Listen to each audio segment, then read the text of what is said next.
নমস্কার। আজ আমি আবার আপনাদের সামনে উপস্থিত হয়েছি কথামৃতের অমৃত কথার কিছু অমৃত কথা আপনাদের সামনে তুলে ধরার জন্য। আজ আমি ঠাকুরের কিছু নিজের মুখনিসৃত কথা আপনাদের সামনে তুলে ধরছি। ঠাকুর ভক্তবৃন্দকে বলেছিলেন, জানো তো, শ্রীমতী যত শ্রীকৃষ্ণের দিকে এগোচ্ছেন ততই তিনি শ্রীকৃষ্ণের দেহের গন্ধ পাচ্ছিলেন। ঠিক তেমনি যত তুমি ঈশ্বরের দিকে এগোবে তোমার মনের মধ্যে ভাব ভক্তির উদয় হবে। ঠিক যেমন নদী যত সাগরের দিকে এগোয় ততই তার মধ্যে জোয়ার ভাটা দেখা দিতে থাকে। জ্ঞানীর ভিতরে একটানা তখন গঙ্গা বইতে থাকে। তার পক্ষে সব স্বপ্নবৎ, সে সর্বদা স্বস্বরূপে থাকে। ভক্তের ভিতরে সেটা কিন্তু একটানা সম্ভব নয়। ভক্তের ভিতরে জোয়ার ভাটা সবসময় হয়। কখনো সে হাসে, কখনো সে কাঁদে, কখনো সে নাচে, কখনো গান গায়। ভক্ত তার সঙ্গে বিলাস করতে ভালোবাসে গো। ভক্ত ভগবানের সঙ্গে বিলাস করতে ভালোবাসে। কখনো সে সাঁতার দেয়, কখনো ডোবে, কখনো ওঠে।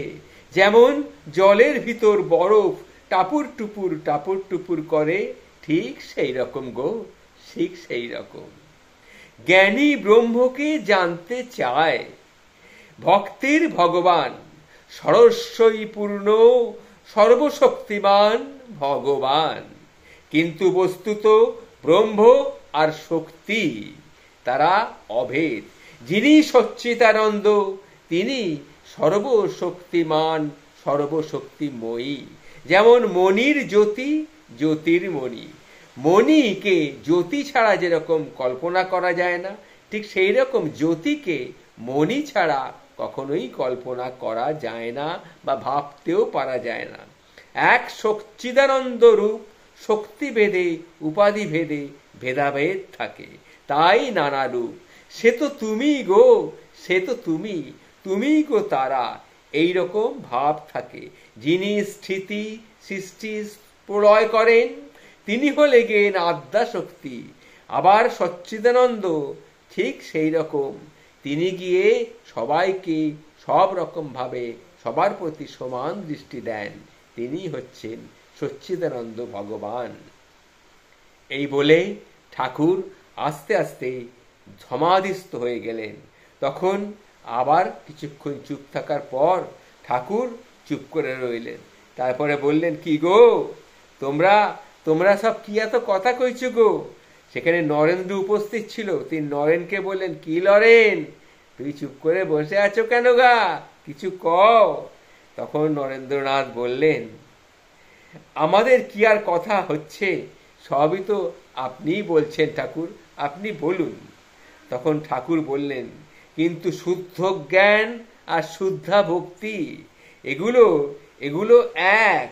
শুদ্ধ জ্ঞান যেখানে, শুদ্ধ ভক্তিও সেখানে তোমাকে নিয়ে যাবে। শুদ্ধ ভক্তির পথ বেশ সহজ পথ গো, বেশ সহজ পথ। তখন নরেন্দ্রনাথ বললেন, আর শুনে কাজ নেই ঠাকুর, অনেক শুনলাম তো, জ্ঞান বিচারে দে মা আমায় পাগল করে। তখন এ কথা শুনে ঠাকুর তখন মাস্টার মশাইকে বললেন, কি গো মাস্টার, শুনলে তো লরেন কি বললে? তখন নরেন্দ্রনাথ বললেন যে, আমি পড়েছিলাম হ্যামিংটনে। কি পড়েছিলাম জানেন? A learned ignore the end of philosophy and beginning the religion.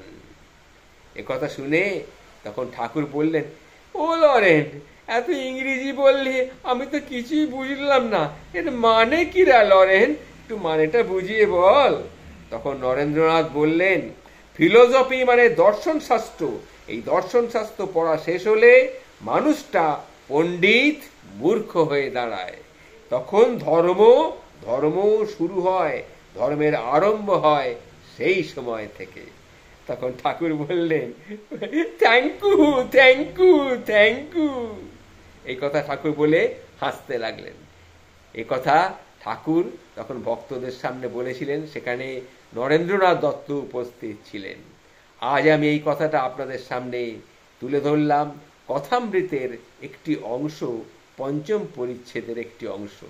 এই কথাটি আপনাদের সামনে তুলে ধরলাম। ঠাকুরের কথা অমৃত সমান, আমি বলে ধন্য, আপনারা শুনে ধন্য।